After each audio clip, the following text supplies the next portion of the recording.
Hello, Comrade family. So here I am Tara Fatima. I hope you are doing well.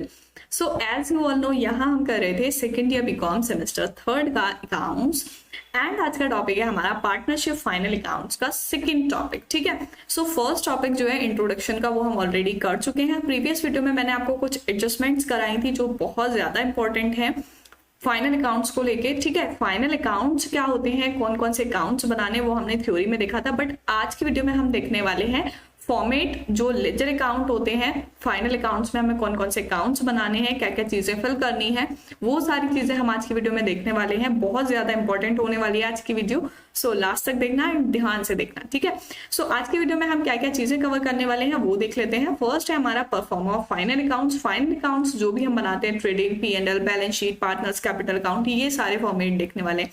ठीक है, then कुछ hidden adjustment होती हैं जो आपको खुद से समझनी होती हैं। ठीक है, वो सारी चीजें हम देखने वाले हैं। And revaluation of asset liabilities on admission retirement of partner. जो भी पार्टनर एडमिट होते हैं, रिटायर होते हैं, उस टाइम पर जो भी एसेट एंड लायबिलिटीज का रीवैल्यूएशन होता है, उनकी क्या एंट्रीज होती है, कैसे होती है, वो देखने वाले हैं। एंड देन लास्ट टॉपिक है adjustment relating to reserve and goodwill. Goodwill और रिजर्व से रिलेटेड जो भी जर्नल एंट्रीज हैं वो हम करेंगे। सो ये टॉपिक्स हम आज की वीडियो में कवर करने वाले हैं। सो चलिए स्टार्ट करते हैं एंड देखते हैं हमारा फाइनल अकाउंट्स का फॉर्मेट। ठीक है, फर्स्ट है हमारा ट्रेडिंग अकाउंट का। Trading account for the year ended, जो भी जिस भी टाइम में ईयर एंड हो रहा है 31 मार्च या 30 दिसंबर, वो आपको डेट यहाँ पर डालनी है। अगर 31 मार्च हो रहा है देन 31 मार्च जिस भी ईयर का हो रहा है। ठीक है, सो ये हो जाएगा हमारा फॉर्मेट। आपको पर्टिकुलर अमाउंट इस तरीके से बनाना है। डेबिट साइड आपको गिवन है एंड क्रेडिट साइड गिवन है। ठीक है, दोनों साइड आपको पता है, डेबिट एंड क्रेडिट। एंड यहाँ पर हमारी क्या क्या चीजें आती हैं वो देख लेते हैं। तो सबसे पहले आप ट्रेडिंग अकाउंट जो स्टार्ट करोगे तो आपको देखना है ओपनिंग स्टॉक। ठीक है, ओपनिंग स्टॉक से आप स्टार्ट करोगे एंड क्रेडिट साइड आप देखोगे क्लोजिंग स्टॉक। ये दोनों चीजें आपके लगा के क्वेश्चन स्टार्ट करना है, opening and closing stock. Then जो भी परचेजेस होंगी वो हमारी आ जाएंगे डेबिट साइड, एंड अगर परचेज रिटर्न है देन उसमें से माइनस हो जाएगा, डिडक्ट हो जाएगा। ठीक है, कैरी जाएगा, वेजेस, डायरेक्ट एक्सपेंस जितने भी होंगे वो सारे आ जाएंगे। एंड यहाँ पर परचेजेस हमारी डेबिट हो गई तो सेल क्या होंगी, क्रेडिट हो जाएंगी। ठीक है, जितनी भी सेल होंगी वो क्रेडिट साइड आएंगी। कैश एंड क्रेडिट सेल दोनों को मिला के हमारा टोटल सेल निकल के आएगा। एंड जो भी सेल रिटर्न होंगी वो उसमें से हम माइनस कर देंगे। ठीक है, एंड जो भी गुड्स लॉस हुए हैं वो किसी भी वजह से लॉस हुए हो, फायर से, किसी भी चीज से, ठीक है, सो उसको एट कॉस्ट हम यहाँ पर लिख लेंगे। देन हम निकालेंगे दोनों साइड का बैलेंस, एंड जिस साइड भी बैलेंस निकल के आएगा वो आएगा हमारा प्रॉफिट या लॉस। अब देखो ट्रेडिंग में हमारा कौन सा प्रॉफिट आता है, ग्रॉस प्रॉफिट, एंड P&L में हमारा आता है नेट प्रॉफिट। ठीक है, ये चीज ध्यान रखना जब आप ट्रेडिंग अकाउंट बनाते हो। ठीक है, ट्रेडिंग में आप जब बनाओगे सो ये निकल के आएगा GP, ग्रॉस प्रॉफिट, एंड जब P&L बनाओगे प्रॉफिट एंड लॉस, सो उसमें आपका निकल के आएगा नेट प्रॉफिट या नेट लॉस। ठीक है, एंड इसमें ग्रॉस प्रॉफिट और ग्रॉस लॉस। ठीक है, सो यहाँ पर आपका gross profit and gross loss आ जाएगा। ठीक है, ये हो जाएगा हमारा ट्रेडिंग अकाउंट। बहुत ही सिंपल सा है, आई होप आप लोगों को समझ आ गया होगा। इसके आप स्क्रीनशॉट लेके ध्यान से इसको देख लीजिए कि क्या क्या चीजें इसमें हमें लिखनी है। ठीक है, देन नेक्स्ट है हमारा P&L account, profit and loss account. अब देखो यहाँ पर हमारा क्या है कि एडमिशन जो होगा उसमें क्या करेंगे हम कि before admission and after admission जो अमाउंट हम लिखेंगे वो यहाँ पर हमें लिखना है कि जो भी पार्टनर एडमिट हुआ है वो किस टाइम एडमिट हुआ है। सो बिफोर एडमिशन उसकी क्या चीजें थी एंड आफ्टर एडमिशन क्या चीजें, ठीक है, वो हम देख लेंगे। सो यहाँ पर देख लेते हैं। एंड इसमें आपको एक चीज गिवन है, बेसिस। सो यहाँ पर बेसिस में आपको जो T बना हुआ दिख रहा है वो आपका टाइम बेसिस है, एंड S जो है वो है सेल बेसिस। ठीक है, सो डेबिट साइड हमारी सैलरीज आ जाएंगी, insurance, administrative expense, depreciation, commission, bed date, discount, advertisement expense and travelling expense. ठीक है, एंड क्रेडिट साइड आपका ग्रॉस प्रॉफिट आ जाएगा जो आपका निकल के आया है ट्रेडिंग से। ठीक है, ट्रेडिंग का जो ट्रांसफर होगा ग्रॉस प्रॉफिट वो आपका क्रेडिट में आ जाएगा। अगर ग्रॉस लॉस होगा देन वो आपका डेबिट साइड आ जाएगा। क्लियर है। देन नेक्स्ट पॉइंट है इंटरेस्ट, रेंट एंड डिस्काउंट। ये जो चीजें आपको रिसीव होंगी, interest received, rent received and discount received. ठीक है, सो यहाँ पर आपका नेट लॉस आ जाएगा एंड इधर आ जाएगा आपका नेट प्रॉफिट। नेट प्रॉफिट है then debit side, net loss है देन क्रेडिट साइड। इस तरीके से हमें P&L बनाना है, प्रॉफिट एंड लॉस अकाउंट, ठीक है। द नेक्स्ट पॉइंट हम देखेंगे P&L एप्रोप्रिएशन। अब देखो प्रॉफिट एंड लॉस अकाउंट बना लिया, प्रॉफिट एंड लॉस एप्रोप्रिएशन में क्या होता है, मैंने आपको जो थ्योरी वीडियो करवाई थी इंट्रोडक्शन की, उसमें भी बताया था कि प्रॉफिट एंड लॉस में हम जो सारी चीजें निकालते हैं नेट प्रॉफिट निकालने के लिए, सो नेट प्रॉफिट में से हम क्या क्या चीजें माइनस करते हैं वो एप्रोप्रिएशन में करते हैं। सो नेट प्रॉफिट में से हमें क्या क्या चीजें माइनस करनी है, क्या क्या चीजें निकालनी है वो देख लेते हैं। फर्स्ट है हमारा पार्टनर सैलरी। जिस भी पार्टनर की सैलरी होगी वो आपको लगा देना है before admission and after admission, old partner की एंड न्यू पार्टनर की, ठीक है। सो उसके बाद सेकंड पॉइंट है इंटरेस्ट ऑन कैपिटल। यहाँ पर आपका ओल्ड एंड न्यू दे रखा है, जो भी न्यू पार्टनर है एंड ओल्ड पार्टनर है दोनों की, ठीक है। सो यहाँ पर आपकी ये दोनों चीजें लगनी है एंड इसके बाद आपका कमीशन आ जाएगा एक, ठीक है, कमीशन आ जाएगा इस साइड एंड जो आपका प्रॉफिट आया उससे स्टार्ट करेंगे और आपकी क्रेडिट साइड सिर्फ एक चीज आएगी, इंटरेस्ट ऑन ड्रॉइंग, ठीक है। इंटरेस्ट ऑन ड्रॉइंग आ गया। अब दोनों साइड का जब हम बैलेंस करेंगे सो उसमें हमारा प्रॉफिट और लॉस निकल के आ जाएगा, जो भी डिस्ट्रीब्यूट करना है। अगर क्रेडिट साइड कमाया देन यहाँ पर आपका लॉस आ जाएगा, अगर डेबिट साइड कमाया देन यहाँ पर आपका प्रॉफिट आ जाएगा। एप्रोप्रिएशन समझ में आ गया। बहुत ही छोटा सा अकाउंट है, बिल्कुल सिंपल सा अकाउंट है, ठीक है। 4 चीजें गिनती की आपको इसमें लगानी है, interest on capital, interest on drawings, salaries and commission, ठीक है। द नेक्स्ट पॉइंट हम देखेंगे, लास्ट है हमारी बैलेंस शीट। यही तो इंपॉर्टेंट होती है, बैलेंस शीट ही तो मैच करना सबसे ज्यादा इंपॉर्टेंट है। अगर आपकी बैलेंस शीट मैच हो गई देन पूरा क्वेश्चन सही है, ठीक है। सो अब बैलेंस शीट में देख लेते हैं कि बैलेंस शीट में आपको क्या क्या चीजें लगानी है। फर्स्ट हमें लगानी है पार्टनर्स कैपिटल अकाउंट। जो भी हमारे पार्टनर होंगे X Y Z A B C, जो भी पार्टनर्स हैं उनकी कैपिटल लगा लेंगे। देन अगर कैपिटल फिक्स्ड है उसमें करंट अकाउंट आ जाएंगे, ठीक है, एंड बैंक लोन आ जाएंगे, sundry creditors, bills payable, outstanding expense जितने भी होंगे और इनकम जो एडवांस में रिसीव हो गई है, ठीक है। ये सारी चीजें हमारी लायबिलिटी साइड आ जाएंगी। अब एसेट साइड क्या क्या आना है, एसेट साइड हमारे आ जाएंगे goodwill, other fixed asset, fixed asset में उसमें से डेप्रिसिएशन माइनस कर देंगे। जो भी फिक्स्ड एसेट है, जैसे मशीनरी पर लगा है सो मशीनरी में से डेप्रिसिएशन माइनस करके जो वैल्यू आएगी वो लिख देंगे। Investment, stock and sundry debtors, debtors में से जो भी बेड डेट होगा वो हम माइनस कर देंगे, जो भी प्रोविजन होगा वो हम माइनस कर देंगे, ठीक है। एंड यहाँ पर आ जाएंगे हमारे bills receivable, cash balance and vice current account. अब देखो एक्स एंड जेड का यहाँ पर दे रखा है, इट मीन्स कि एक्स और जेड का जो है वो यहाँ पर लायबिलिटीज में आया है एंड वाई का जो है एसेट साइड आया है, ठीक है। सो ये हो गई हमारी balance sheet. Then next point हम देखेंगे कुछ हिडन एडजस्टमेंट जो आपको क्वेश्चन को देख के समझनी होंगी कि इसमें किस तरीके से करनी है। तो यहाँ पर देख लेते हैं। फर्स्ट पॉइंट हमें गिवन है कि अगर ट्रायल बैलेंस में आपको गिवन होगा कि 10% बैंक लोन है जो 1 जुलाई 2012 से लगा है एंड बैंक इंटरेस्ट उसमें गिवन है, बैंक लोन गिवन है 2 लाख का, ठीक है। अब अगर आपको ट्रायल बैलेंस में इस तरीके से दे रखा है सो उसकी एडजस्टमेंट आप किस तरीके से करोगे। यहाँ पर देखो हमें लोन 2 लाख का दे रखा है, ठीक है। इंटरेस्ट कितना है 10% का, 1 जुलाई टाइम दे दिया, 1 जुलाई, ठीक है। डेट हमें देखनी है एंड कब हो रहा है, ईयर 31/12, इट मीन्स कि एंड जो हो रहा है वो 31 दिसंबर को हो रहा है, ठीक है। सो जो हमारा ईयर होगा वो कब से होगा, 1 जनवरी टू 31 दिसंबर, ठीक है। ये हमारा ईयर निकल के आ गया।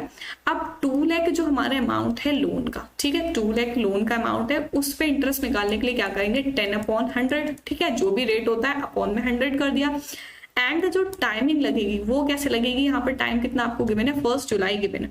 सो अगर आप जुलाई से देखते हो एट द ईयर एंड कब हो रहा है 31 दिसंबर, जुलाई आपका यहाँ आ जाएगा। सो जुलाई से अगर आप 31 दिसंबर तक देखोगे देन यहाँ पर आपके 6 मंथ आएंगे, ठीक है। सो यहाँ पर हम लगा लेंगे 6 मंथ्स का इंटरेस्ट लगाना है एंड मंथ्स टोटल कितने होते हैं 12, ठीक है। इस तरीके से हम इंटरेस्ट निकाल लेंगे। यहाँ पर जब हम इसका इंटरेस्ट निकालेंगे सो इसका हमारा आ जाएगा 10,000, ठीक है। 10,000 हमारा इंटरेस्ट आ गया, ठीक। 10,000 इंटरेस्ट निकल के आया। सो इंटरेस्ट हमें बैंक इंटरेस्ट कितना गिवन था, यहाँ पर डेबिट 5,000 एंड लगाना कितना था इंटरेस्ट 10,000। सो यहाँ पर अभी 5% और पे करना है, ठीक है। सो आउटस्टैंडिंग इंटरेस्ट के नाम से हमारा 5,000 आ जाएगा, ठीक है। इस तरीके से आपको एडजस्टमेंट खुद से निकालनी है। अब सैलरीज दे दी, सैलरीज अगर आपको सिंपल ऐसे दिया हुआ होता है 22,000, कोई बात नहीं है 22,000 लगा लेंगे। बट यहाँ पर आपको जो दिया है 11 मंथ्स का मतलब कि जो भी अकाउंट हम बना रहे हैं वो ईयर एंड में बनाते हैं। फाइनल अकाउंट्स जब भी साल खत्म होता है पूरे साल की एडजस्टमेंट करते हैं हम। सो यहाँ पर 11 महीने का क्यों दे रखा है, 11 महीने का नहीं लगाना, हमें पूरे साल का लगाना है। इट मीन्स कि 12 महीने का लगाना है, 11 महीने का नहीं लगाना है यहाँ पर हमें, पूरे साल का लगाना है, इट मीन्स 12 महीने का लगाना है, ठीक है। सो 12 महीने का निकल के कैसे आएगा वो हम कैसे निकालेंगे, देखो 22,000 है, 22,000 हमें 11 मंथ्स का दे रखा है, ठीक है, 11 मंथ्स का है। सो इससे हम डिवाइड करके 1 मंथ का निकाल सकते हैं इजीली। सो पर मंथ जो हमारा सैलरी होगा वो कितना आ जाएगा 2000, ठीक है, 2000 पर मंथ सैलरी आ गया। अब 2000 इंटू अगर 12 करेंगे तो पूरे साल का आ जाएगा ना 12 मंथ्स का, तो ये आ जाएगा हमारा 24,000। इट मीन्स कि जो आपको सैलरीज लगानी है P&L में वो कितनी लगानी है 24,000, ठीक है। देन इसमें जो है हमारी जो 2000 की सैलरी होंगी वो आ जाएंगी। सो इसमें जो है हमारी जो 2000 की आउटस्टैंडिंग सैलरी थी, मतलब 11 मंथ्स की दे रखी है 22 एंड टोटल हमारी 24 है, तो 2 मंथ्स की आउटस्टैंडिंग है वो ऐड कर देंगे, ठीक है। देन नेक्स्ट है हमारा 12% गवर्नमेंट सिक्योरिटीज, फेस वैल्यू थी 1 लाख की और इंटरेस्ट उस पर गिवन था 6000 का, ठीक है। गवर्नमेंट सिक्योरिटीज का आपको अमाउंट गिवन है 97,000 और उसकी फेस वैल्यू कितनी है 1 लाख, इंटरेस्ट आपको गिवन है 12%। अब देखो इंटरेस्ट जो लगाओगे वो फेस वैल्यू पर लगाओगे 1 लाख पे, ठीक है, ये ध्यान रखना है कि 1 लाख पे हमें लगाना है इंटरेस्ट। 1 लाख इंटू इंटरेस्ट कितना है 12/100, ठीक है, 12/100 ये हमारा निकल के आ जाएगा 12,000, ठीक है। ऑलरेडी इंटरेस्ट हमें कितना गिवन है 6000, सो यहाँ पर हमारा आउटस्टैंडिंग कितना आ जाएगा 6 आ जाएगा, सेम फर्स्ट वाली एंट्री की तरह, ठीक है। 12,000 है 6000 ये आ जाएगा हमारा, ठीक है। देन नेक्स्ट पॉइंट हमें गिवन है फर्नीचर का ओपनिंग बैलेंस गिवन है 60,000 एंड यहाँ पर सेल हुई है फर्नीचर की और रिटन डाउन वैल्यू मेथड से हमें डेप्रिसिएशन दे रखा है 25,000 एंड 18,000, ठीक है। ये सारी चीजें आपको गिवन है। अब इसमें क्या करना है, देखो हमें फर्नीचर का प्रॉफिट या लॉस निकालना है कि जो सेल हुई है वो प्रॉफिट पे हुई है या लॉस पे हुई है। सो अगर हम 25,000 में से 18,000 माइनस करते हैं देन हमारा यहाँ पर कितना निकल के आएगा 7,000 आ जाएगा। इट मीन्स कि ये हमारा लॉस हुआ है, ठीक है। सो ये जो 7,000 आया लॉस निकल के वो आ जाएगा हमारा P&L में डेबिट साइड, ठीक है। इस तरीके से कुछ एडजस्टमेंट आपको ट्रेडिंग P&L की गिवन होगी जिसमें आपको खुद से देख के समझना है कि अगर इंटरेस्ट दे रखा है उस पर टाइम कितना लगाना है, सैलरी का टाइमिंग क्या दे रखा है एंड जो भी फर्नीचर या जो भी एसेट्स है उस पर डेप्रिसिएशन जो है वो किस तरीके से, प्रॉफिट या लॉस जो आएगा वो किस तरीके से निकल के आएगा, ठीक है। आई होप आप लोगों को क्लियर हो गया होगा। एंड द नेक्स्ट पॉइंट हम देखेंगे revaluation of asset and liabilities on admission और रिटायरमेंट ऑफ पार्टनर। जब भी कोई पार्टनर एडमिट होता है या रिटायर होता है तो एसेट या लायबिलिटीज जो भी रीवैल्यू होती हैं तो उसकी हम किस तरीके से एंट्री करते हैं, ठीक है। तो फर्स्ट है हमारा increase in value of asset. जब एसेट्स की वैल्यू इंक्रीज होगी तब क्या एंट्री होगी, सो यहाँ पर हो जाएगा हमारा एसेट्स अकाउंट डेबिट, ठीक है, assets account debit to revaluation account, ठीक है। रीवैल्यूएशन अकाउंट जो होगा वो क्रेडिट हो जाएगा, रीवैल्यूएशन अकाउंट, ठीक है। देन नेक्स्ट एंट्री हमारी decrease in value of asset. जब एसेट्स की वैल्यू डिक्रीज होगी सो अपोजिट हो जाएगी एंट्री। इट मीन्स कि revaluation account debit, revaluation account debit and to assets, ठीक है, टू एसेट्स, ये हो जाएगी हमारी एंट्री रीवैल्यूएशन की, ठीक है। देन नेक्स्ट है हमारा इंक्रीज इन लायबिलिटीज। जब लायबिलिटी इंक्रीज होंगी सो लायबिलिटी इंक्रीज होंगी तब क्या होगा, ये आ जाएगा हमारा revaluation account debit, revaluation account debit to liabilities, ठीक है। लायबिलिटीज आ जाएंगी जो भी अनरिकॉर्डेड होंगी या रिकॉर्डेड होंगी, ठीक है। एंड इसी तरीके से डिक्रीज इन लायबिलिटी, जब लायबिलिटी डिक्रीज होंगी सो क्या होगा, liabilities account debit, liabilities account debit and ये हो जाएगा to revaluation, revaluation account credit हो जाएगा, ठीक है। इस तरीके से आ जाएगा। देन नेक्स्ट एंट्री हमारी transferring revaluation profit to old partners and old ratio. जब भी हम रीवैल्यूएशन बनाते हैं तो उसमें जो प्रॉफिट डिस्ट्रीब्यूट करते हैं वो ओल्ड पार्टनर्स में करते हैं और ओल्ड रेशियो में करते हैं। सो जो प्रॉफिट डिस्ट्रीब्यूट करेंगे वो किस तरीके से करेंगे, सो इसमें आ जाएगा हमारा revaluation account, revaluation account debit to profit transfer to capital accounts. जो भी पार्टनर्स की कैपिटल होगी उनको ट्रांसफर होगा, ठीक है, to old partners capital account, ठीक है। जो भी ओल्ड पार्टनर्स होंगे उनकी कैपिटल अकाउंट में चली जाएगी, ठीक है, कैपिटल अकाउंट। देन नेक्स्ट है हमारा transferring loss on revaluation to old partners and old ratio. Old partners को ही ओल्ड रेशियो में जब लॉस होगा तब क्या करेंगे, सो लॉस होगा उसमें हमारी अपोजिट हो जाएगी एंट्री। इट मीन्स कि जो भी पार्टनर्स कैपिटल होगी वो डेबिट हो जाएगी, ठीक है। Partners capital account debit, capital account debit to revaluation account. ठीक है, ये हो जाएंगी हमारी एंट्री रीवैल्यूएशन की। आई होप आप लोगों को क्लियर हो गई होंगी। ये जर्नल एंट्री है, इसका मैं आपको लेजर फॉर्मेट बना के दिखा देती हूँ, उससे आपको और ज्यादा अच्छे से समझ में आ जाएगा। तो यहाँ पर हम बना लेते हैं रीवैल्यूएशन। ठीक है, रीवैल्यूएशन अकाउंट किस तरीके से बनाएंगे, देखो रीवैल्यूएशन अकाउंट में क्या क्या चीजें आती हैं वो भी मैं बता देती हूँ। ठीक, रीवैल्यूएशन अकाउंट यहाँ पर बना लेंगे। ये हो जाएगा हमारा पर्टिकुलर एंड अमाउंट, फॉर्मेट वही सेम रहेगा, पर्टिकुलर अमाउंट। ठीक है, इसमें जो भी रीवैल्यूएशन होता है हमारा एसेट और लायबिलिटीज का वो आता है। ठीक है, अब कैसे करके आएगा हमारा, देखो यहाँ पर आ जाएगा हमारा, ये कौन सी एक छोटी सी ट्रिक बताती हूँ। यहाँ पर आपका जो भी प्रॉफिट ट्रांसफर होगा वो आ जाएगा। ठीक है, प्रॉफिट जो भी ट्रांसफर होगा वो आएगा, एंड यहाँ आ जाएगा आपका लॉस जो भी ट्रांसफर होगा पार्टनर्स कैपिटल में। ठीक है, जितने भी पार्टनर है ए बी जो भी है उनमें ट्रांसफर हो जाएगा। ठीक, अब देखो प्रॉफिट जो आपका ट्रांसफर हो रहा है वो आ रहा है आपका डेबिट साइड। ठीक है, एंड जो लॉस ट्रांसफर हो रहा है वो आ रहा है आपका क्रेडिट साइड। ठीक है, सो इट मीन्स क्या है कि यहाँ पर जब प्रॉफिट आ रहा है सो यहाँ पर इधर साइड जो है वो आपकी कौन सी चीजें होंगी, लॉस की चीजें होंगी। जब लॉस कम होगा तभी तो प्रॉफिट होगा। इट मीन्स कि जब आपको लॉस होगा तो वो आ जाएगा आपका इस साइड, एंड प्रॉफिट होगा वो आ जाएगा आपका क्रेडिट साइड। ठीक है, अब देखो लॉस कब होगा, जब हमारे एसेट कम होंगे। ठीक है, डिक्रीज होंगे। सो यहाँ पर क्या आ जाएगा, टू डिक्रीज इन एसेट्स। ठीक, जब एसेट्स डिक्रीज होंगे सो यहाँ पर हमारा आ जाएगा, है ना, डिक्रीज हो रहे हैं तो लॉस हो रहा है, और लॉस किस केस में होगा, जब लायबिलिटीज इंक्रीज होंगी। सो यहाँ पर आ जाएगा टू इंक्रीज इन लायबिलिटीज। ठीक है, बहुत ही सिंपल तरीका है लर्न करने का। ठीक, अब लॉस और कब होगा, और एक केस और क्या हो जाएगा लॉस का, जब अनरिकॉर्डेड लायबिलिटीज होंगी। ठीक है, अनरिकॉर्डेड मतलब पहले से रिकॉर्ड नहीं है बट वो लायबिलिटी अराइज हो गई। ठीक है, लायबिलिटी। ठीक, ये तीन चीजें आपकी रीवैल्यूएशन में आ जाएंगी कि एसेट का रीवैल्यू, मतलब अगर एसेट कम हुआ है सो रीवैल्यूएशन आ जाएगा, यहाँ पर लायबिलिटीज इंक्रीज हुई है देन वो आ जाएंगी। ठीक है, अब प्रॉफिट कब होगा, जब आपकी एसेट की वैल्यू इंक्रीज होगी। ठीक है, इंक्रीज इन एसेट। ठीक, ये आ गया, एंड इसी तरीके से कब होगा, जब आपकी लायबिलिटी डिक्रीज होगी। ठीक है, डिक्रीज इन लायबिलिटी। ठीक है, ये हो गया, एंड यहाँ पर कौन से आ जाएंगे, एसेट जो भी अनरिकॉर्डेड है। ठीक है, जिस तरीके से हमारी अनरिकॉर्डेड लायबिलिटीज आ गई उसी तरीके से हमारे अनरिकॉर्डेड एसेट आ जाएंगे। अब इनका जो बैलेंस निकल के आएगा वो हम प्रॉफिट और लॉस के तौर पर डिस्ट्रीब्यूट कर देंगे। अब देखो ये जो हमने रीवैल्यूएशन अकाउंट बनाया इसी की तो अभी हमने जर्नल एंट्री बनाई थी। देखो अब कैसे करके बनाई है वो मैं आप लोगों को बता देती हूँ।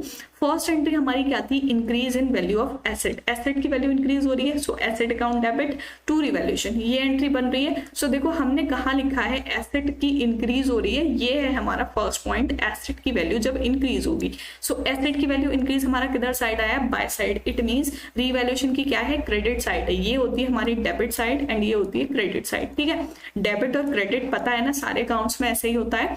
सो ये एसेट जो है हमारे डेबिट हो जाएंगे एंड उसके साथ में रीवैल्यूएशन क्रेडिट हो जाएगा। ठीक है, फर्स्ट एंट्री यही तो थी, assets account debit to revaluation. Then second है decrease in value of asset. अगर एसेट्स की वैल्यू डिक्रीज होगी तब कैसे आएगा, सो देखो डिक्रीज कहाँ हो रही है, डिक्रीज हो रही है हमारी यहाँ पर। ठीक है, सो रीवैल्यूएशन क्या हो रहा है, डेबिट हो रहा है इसके साथ में, so revaluation debit to assets. ठीक है, सो ये सेकंड एंट्री हो जाएगी हमारी revaluation account debit to assets. Clear हो गई सारी एंट्रीज, इसी तरीके से बनानी है। ठीक है, प्रॉफिट लॉस का भी इसी तरीके से करना है, लायबिलिटीज का भी इसी तरीके से करना है। सो ये मैंने आपको इसलिए बताया था ताकि आप लोग को जर्नल एंट्रीज बिल्कुल अच्छे से समझ में आ जाए। ठीक है, देन नेक्स्ट हम देखेंगे adjustment relating to reserve and goodwill. जो भी गुडविल या रिजर्व डिस्ट्रीब्यूट होते हैं वो कैसे डिस्ट्रीब्यूट होंगे और उनकी क्या एडजस्टमेंट होगी। सो देखो एक चीज मैं आपको क्लियर कर देती हूँ, जो भी रिजर्व एंड गुडविल डिस्ट्रीब्यूट होती है हमारी ऑलरेडी जो गिवन होती है वो हमारी सारी ओल्ड रेशियो में होगी, but at the time of admission वो होती है सेक्रीफाइसिंग रेशियो में, eight the time of retirement gaining ratio में। ठीक है, सो इसके हम कर लेते हैं journal entry, reserve appearing in balance sheet. Balance sheet में जो पहले से रिजर्व गिवन है उसको किस तरीके से डिस्ट्रीब्यूट करेंगे। तो जर्नल रिजर्व की हमारी एंट्री आ जाएगी, जो भी पार्टनर्स होंगे वो क्रेडिट हो जाएंगे एंड जर्नल रिजर्व डेबिट हो जाएगा। ठीक है, journal reserve account debit, journal reserve account debit to old partners capital account. अब देखो ओल्ड पार्टनर्स क्यों लिखा है मैंने, क्योंकि जो रिजर्व होगा वो सिर्फ ओल्ड पार्टनर्स में डिस्ट्रीब्यूट होगा, ठीक है, ओल्ड पार्टनर्स कैपिटल अकाउंट, ठीक, capital account. The next entry हमारी adjustment of relating goodwill. Relating goodwill जो होगी उसकी एंट्री क्या होगी, उसकी एंट्री भी सेम इसी तरीके से होगी, गुडविल अकाउंट डेबिट, ठीक है, जो भी गुडविल होगी वो ओल्ड पार्टनर्स में डिस्ट्रीब्यूट हो जाएगी, ठीक है, goodwill account debit to old partners, ठीक है, जो भी ओल्ड पार्टनर्स की कैपिटल अकाउंट होगी वो क्रेडिट हो जाएगी, ओल्ड पार्टनर्स कैपिटल अकाउंट। अब देखो ये वाली गुडविल जो है ये होनी है ओल्ड रेशियो में डिस्ट्रीब्यूट, ठीक है, किस में होगी, ओल्ड रेशियो में डिस्ट्रीब्यूट होगी।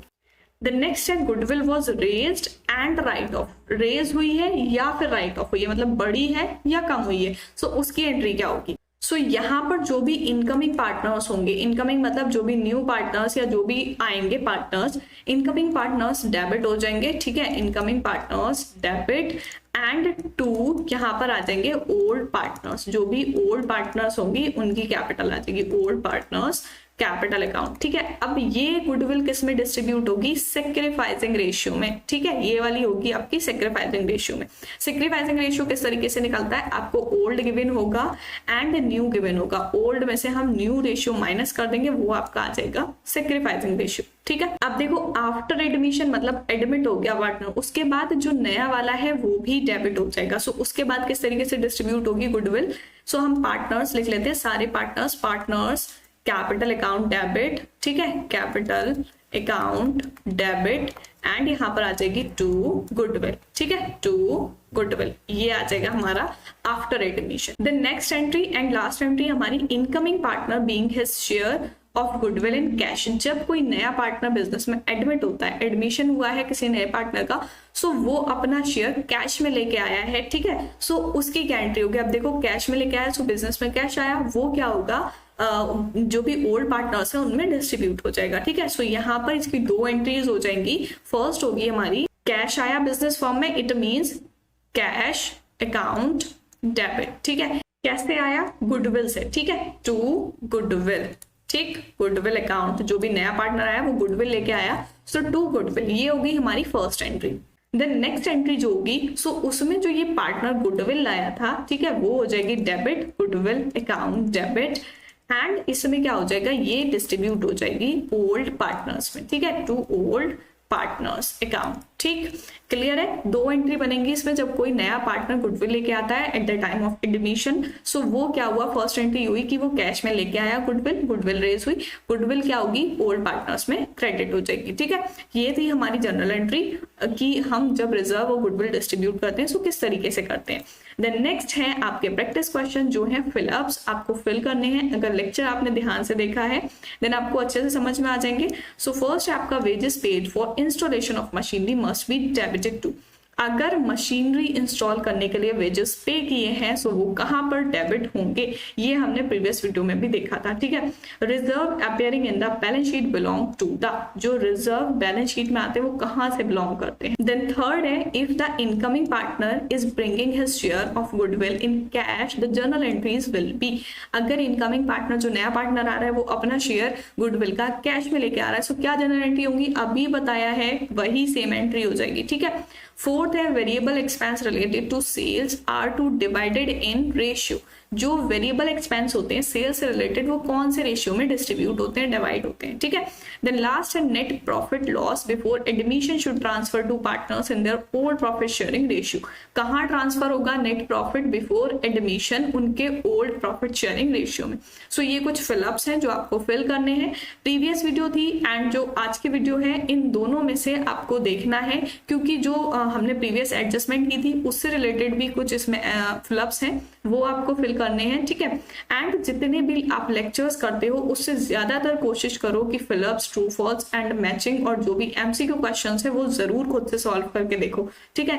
अब ये नहीं है कि मैंने थर्ड वाले का बोल रही हूँ कि अभी मैंने एंट्री कराई है सो ये कर लो कि हाँ भाई अरे हो गई एंट्री, अभी तो देखिए आपको खुद से लिख के देखनी है, तब आपको पता लगेगा कि हमें याद हुई है या नहीं हुई है, ठीक है। सो आज की वीडियो में हमने देखा पार्टनर्स फाइनल अकाउंट्स के बारे में कि क्या क्या फॉर्मेट्स होते हैं हमारे, trading, P and L appropriation, balance sheet and कुछ हिडन एडजस्टमेंट देखी हमने। और यहाँ पर कुछ जर्नल एंट्रीज देखी रीवैल्यूएशन की और रिजर्व और गुडविल्स की, ठीक है। सो नेक्स्ट वीडियो में हम करेंगे न्यूमेरिकल क्वेश्चंस। सो आप लोग अपने बेस जो है वो बिल्कुल क्लियर कर लो। न्यूमेरिकल क्वेश्चन स्टार्ट करने वाले हैं नेक्स्ट वीडियो में। सो मिलते हैं नेक्स्ट वीडियो में, तब तक के लिए गुड बाय।